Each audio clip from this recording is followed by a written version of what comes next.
Hello there and welcome to BNetTV.com. I'm Michelle Sklar. We're here at CTIA Wireless 2008 and I am joined by Laura Marriott, who's the president of the Mobile Marketing Association. Thank you so much for taking the time to speak with us today. Thanks, Michelle. We appreciate that. Have you enjoyed the show so far? Yeah, it's been good. I'd say it's a little slower than it has been in previous years. There's certainly not the energy and excitement that we've seen previously. That's why people look to BNetTV.com, because they know that's where they're going to get all of their excitement and energy. You know, I really enjoyed attending some of the sessions pre-CTIA as far as the mobile marketing and talking about mobile advertising. We were at Billboard Live and that kind of thing. So interestingly enough, I've been infusing into some of my questions with people some of the issues surrounding mobile advertising right now, and I thought that maybe that's where we would start. What are some of the issues and new things that have been happening in the industry? Yeah, I think we're starting to see mobile advertising go after other wireless media types. So text, we see inventory sold out. Mobile web banners continue to increase in the number of brands getting involved there. We've got MMS, we've got mobile video and television. But I think one of the downloadables, sorry to all the downloadable guys, I think one of the most exciting things, though, is I've heard in the last couple of days that we're seeing spends larger than we've ever seen before. So brands over the last 2 months are spending more than they did in all of 2007. Wow. So that's really exciting for our industry. What do you think is attributing to that type of growth? I think they're learning the power of mobile. I think mobile allows them to not only engage their customer, but know who their customer is and when they're seeing the ad, how they're accessing their services. Absolutely. It was interesting, one of the interviews we had yesterday with the hyperfactory.com, and that's one of the things we were talking about. I think they're amazing. They are amazing. Great. And we were talking about mobile engagement and not just trying to take yet another medium of advertising and repurpose some content and just make it work on a smaller screen in a different way, that type of thing, but really understanding the power of mobile and all the different ways to get people involved and engage people in that capacity. Yeah, they're great. I mean, Hyperfactory absolutely understands it. They draw their successes from other regions as well, so Asia, Europe, North America, and mobile is a unique channel, and we can't apply or repurpose what we've done in the internet or other media in mobile. Let's create made-for-mobile specific initiatives. Absolutely. One of the other issues that had come up at the mobile marketing the event we were at pre-CTIA on Monday. Yeah, marketing the mobile channel. Marketing the mobile channel, excuse me. Anyways, one of the things we're talking about are consumers really getting what they want, and how are brands really getting their heads wrapped around understanding the metrics.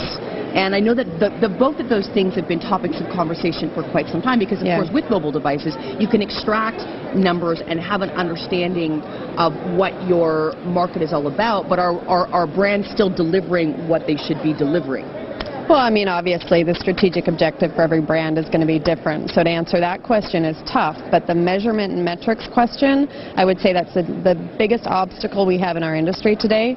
We have inconsistencies in reporting from every ad server, every agency, every wireless operator, and we need to have some consistency in how we are delivering those quantitative metrics to the brand.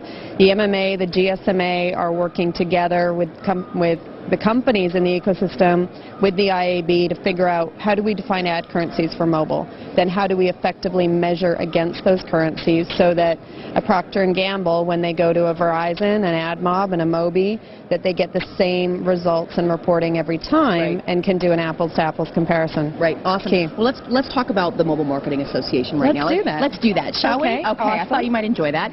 You guys have grown tremendously. You just elected a new board. Let's start with those two things. Okay, we are now just over 600 member companies worldwide. Last week we launched Latin America, so for the first time ever we're truly a global organization, so we have chapters in all 4 regions. We did elect a board both in Asia Pacific and Asia Pacific and North America. So Tom Daly from Coca-Cola is our board chairman here. That is a great advancement for our industry because it shows that the brands are endorsing what we do. Right. In Asia, we have Jimmy Poon from Puka China, which is a mobile application service provider. So it's nice that we see this cross-ecosystem participation at our board level. Great on the North American board specifically. We've got MTV Networks. We've got a lot of major agencies, Ogilvy, Isobar, all the operators involved. So it's a good, strong board this year. Right. It really is fantastic how much you've grown it and how much the larger brands are embracing the importance of best practices. What do you think is happening to really attract that type of support if you will? Why should they care? These are large brands. They don't really have to care. They could do what they want to do and organize themselves separately, but they're not. They're gravitating towards something that you guys have created with the Mobile Marketing Association. Well, I think first and foremost, we've developed a community, right? So we have developed a community of like-minded leaders in the industry, and they're driving the development in the direction that they want it to go. I think we are also seeing that brands are now sticking up for where they want the industry to go rather than relying on their technology providers. Right. In the early days of the MMA, a vendor might have come in and represented the interests of Coca-Cola. Coca-Cola is now there saying, no, this is where our focus area is. So. Right. I think that also has to do a lot with the fact that the brands, the agencies, are creating mobile divisions within their companies. So they're creating mobile expertise, whether it's at a VP level or a coordinator level, that we're seeing that mobile go into the brands. Fantastic. My last question for you, what kind of initiatives do you think we're going to see coming out of the MMA this 2008? Well. Because you heard it here first. We'll see a lot of the same. So we'll see best practices and guidelines around cross-carrier services, mobile advertising. We're going global, so in a couple of weeks we'll launch the first global mobile advertising guidelines. You're going to start to see some uptake around mobile commerce. So we've launched mobile banking initiatives, 2D barcode initiatives, and so I think that will be anything that fuels the development of mobile marketing, we're there. Fantastic. Laura, thank you so much for taking the time to speak with us. We've been here with Laura Marriott, who is the president of the Mobile Marketing Association.